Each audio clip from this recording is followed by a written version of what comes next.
자, 오늘 어떤 섹터 골라주셨는지 바로 한번 이야기 나눠보겠습니다. 오늘 섹터 어떤 걸까요?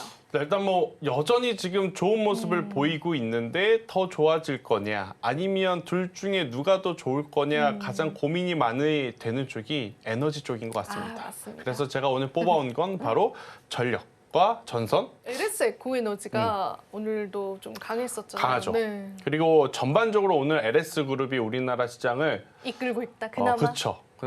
떠먹여주고 있다라는 네. 표현이 직접적이겠죠.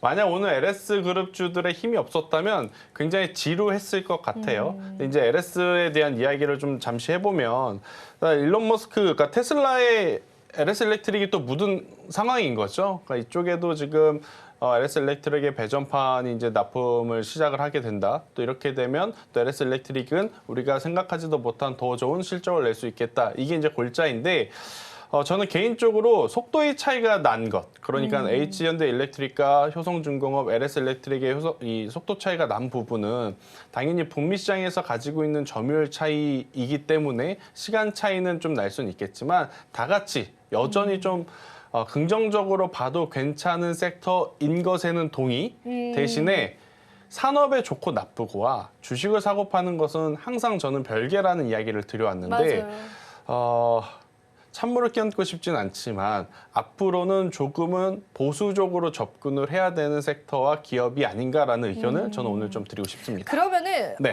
말 나온 김에 yes or no부터 그러면 바로 한번 좀 풀어볼까요? 어떤 게 yes고 어떤 게 no인지 한번 본부장님이 네. 일단은 좀 정답부터 알려주시죠. 일단은 저는 LS 에코 에너지 쪽은 노 의견을 드리는데 네. 제가 노 의견을 드렸다 그래서 이제 이 기업이 떨어진다라는 건 아니에요. 지금 LS 에코에너지가 다시 한번 이제 상승을 하면서 상한가 구간에 지금 안착을 하면서 다음 주 월요일까지 추가적으로 상승도 이제 가능해 보이거든요.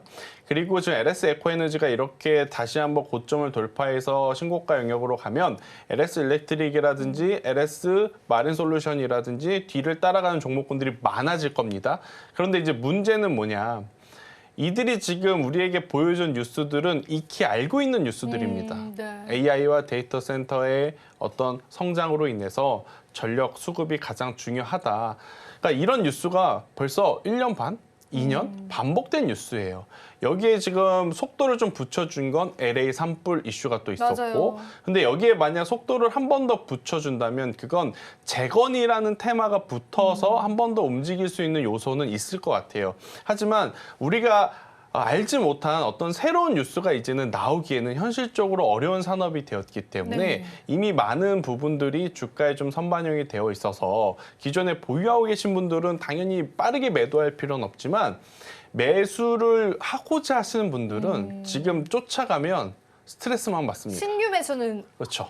신규 비추한다. 매수를 하기에는 그런다. 네. 오히려 다른 쪽으로 보는 게 보자. 저는 네. 맞지 않을까라는 의견 드리겠습니다. 그러면은 대한전선도 지금 보니까 네. 노 의견을 같이 주셨네요. 네. 비슷한 맥락에서 봐야 되는 거겠죠? 아무래도. 대한전선도 이제 노를 드린 이유가 기간 조정이라든지 가격 조정이 조금 더 나오면 이쪽은 오히려 LS보다 타이밍 쪽으로는 더 빠르게 살 수는 있을 것 같아요. 하지만 이쪽도 이제 쫓아가면 굉장히 지루할 것 같다라는 좀 의견을 드리고 싶은데 그래도 LS 에코 에너지보단 전선 쪽을 바라보는 것, 그리고 전선 쪽 안에서는 그동안에 제가 가온전선을 가장 원픽으로 좀 많이 말씀을 드려왔거든요. 그리고 나서 대원전선을 이야기 드렸고 그다음에 대한전선을 이제 3순위로 말씀드렸는데 이제는 슬슬 순위가 좀 바뀌어야 될 것 같아요. 대한전선, 3위였던 대한전선이 이제는 저는 1순위로 올려도 괜찮지 않을까라는 생각이 들어요. 네. 왜냐하면 지금 대다수의 전력과 전선주들의 시장은 어딜 바라보고 있느냐? 미국입니다. 그런데 미국만 지금 전력기기가 필요한 게 아니거든요. 유럽 쪽에도 전력과 전선들이 많이 필요한 상황이에요. 지금 전력기기는 여전히 현대일렉트릭과 효성과 LS일렉트릭이 미국과 유럽 모두 시장을 다 비슷하게 점유를 하고 있어요. 근데 전선은 유럽 쪽에 가장 매출 비중이 많은 쪽이 우리나라 전선주 중에서는 대한전선이라고 보시면 됩니다.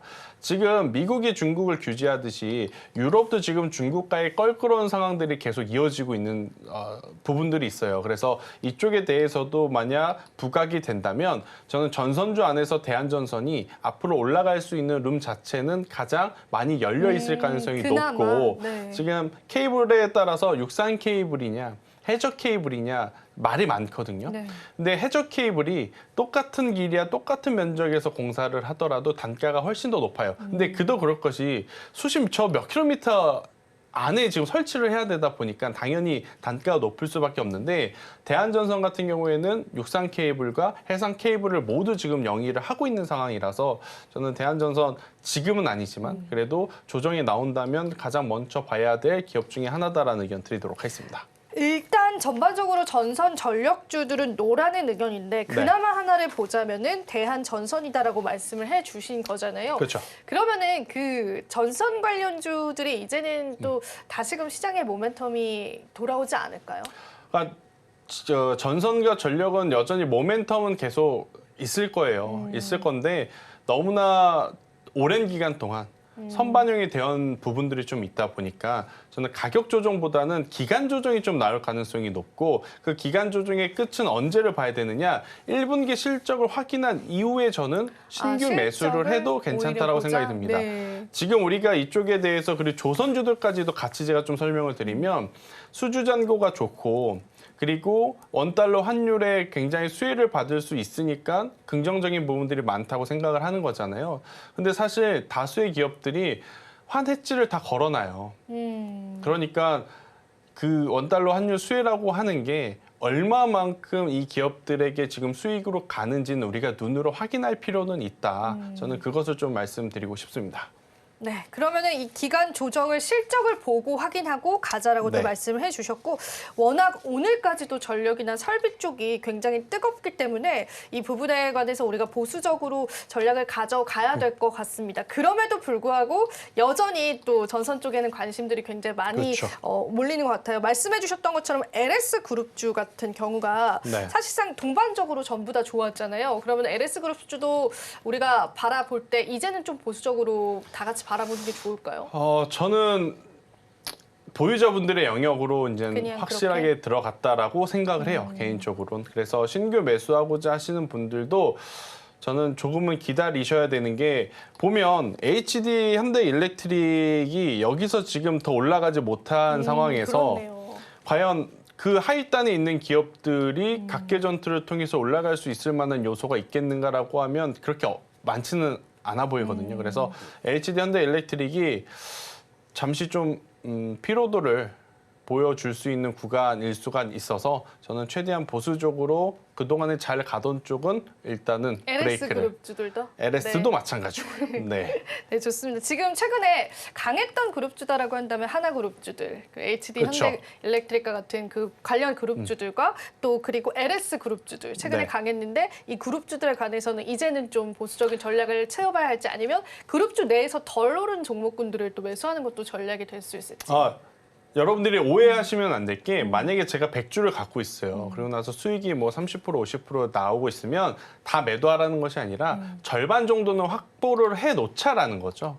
그런 다음에 1분기까지 기다렸다가 실적이 여전히 좋으면 그때 다시 사도 저는 괜찮다라는 생각이 들어서 그러니까 이제부터 여기서 꺾인다라기보단 조금은 더 이제 체크할 요소들이 많다라고 좀 이해를 하시는 게 좋다라는 의견 드리겠습니다. 네, 좋습니다. 최근에 또 이런 그룹주들에 관한 관심도가 그렇죠. 굉장히 뜨거웠었죠. 특히나 뭐 하나 그룹주부터 시작해서 뭐 조선 그리고 전력 설비까지도 섹터 단위 확장되는 모습도 확인이 되고 있습니다. 자, 그러면은 또 최근에 시장에서 좀 뜨거운 이슈가 됐었던 게 제약바이오주 중에서도 HLB 그룹주에 관한 이슈가 또 있었습니다. 네. 뭐 간암 신약 관련해서 이게 한 번 이제 대두된 그런 이슈들은 아닌 것 같은데 그렇죠. 계속돼서 이제 뭐 승인이 된다, 번복된다, 승인이 된다, 번복된다 이런 이슈들이 계속 나왔던 것 같아서 이쪽 그룹주들도 한번 조금 체크해 주실 수 있을까요? 근데 HLB는 기술적인 부분보다 경영진들이 그래요. 잘 해주시는 것 같아요. 잘해준다. 네. 네. 이렇게 좀 이슈가 있을 때마다 즉각 대응을 해주는 걸 원하는 게 사실은 우리 개인 투자자 입장에서는 되게 중요하거든요. 그러니까 이번 주에도 사실 수요일 날 아마 많은 분들이 굉장히 강한 추가적인 상승세도 기대를 했었던 분들 많을 거예요. 하지만 뭐 보완해야 될 요소들이 있다라는 것들이 맞아요. 장중에 또 장중에 나와서 그렇죠. 네. 매도 압박을 좀 보여주면서 떨어지는데 그리고 나서 또 무슨 이슈가 있었냐면 경영진들이 장내에서 또 매수를 해줍니다. 매수해주고 그렇죠. 이거는 투자자들에게 엄청난 이 안도감, 안심을 하게 해주는 요소로 작용이 되거든요. 그럼 나도 이 회사를 믿고 더 가져가봐도 괜찮겠다라는 마음이 들게 해주는 거기 때문에 일단 기술의 뭐 진위 여부라든지 기술의 성장성 이것도 물론 중요하지만 참 경영진들의 대응이 좋았기 때문에 저는 조금은 더 봐도 괜찮지 않겠나라는 의견 한번 드려보도록 하겠고 또 제약바이오주의 가장 큰 부담은 뭐였냐면 금리 에 대한 그렇죠 금리 압박이었지 인하 안 하는, 않습니까? 네. 그런데 이번에 지표를 통해서 일정 부분이 해소가 되었기에 다음 주에 그분이 너무 과격한 이야기만 하지 않는다면 인플레이션만 촉발하지 않는다면 제약바이오에게도 한 번 더 수급이 좀 들어올 수 있는 일단 환경은 잘 만들어지고 있다. 하지만 오늘 또 이쪽 섹터에서 속상한 기업이 하나 있죠. 녹십자. 그러니까 녹십자처럼 이 분기 실적에 대한 컨센서스가 지금 낮아지는 쪽은 떨어지는 칼날을 잡을 게 아니고 리스크 관리를 좀 철저히 하셔야 되지 않을까라는 의견 드리도록 하겠습니다. 지금 바로 구독을 눌러보세요. 실시간 경제 뉴스, 투자 전문가들의 다양한 시황과 정확한 분석, 또 알찬 투자 정보까지 신뢰할 수 있는 저희 서울경제TV와 함께하세요.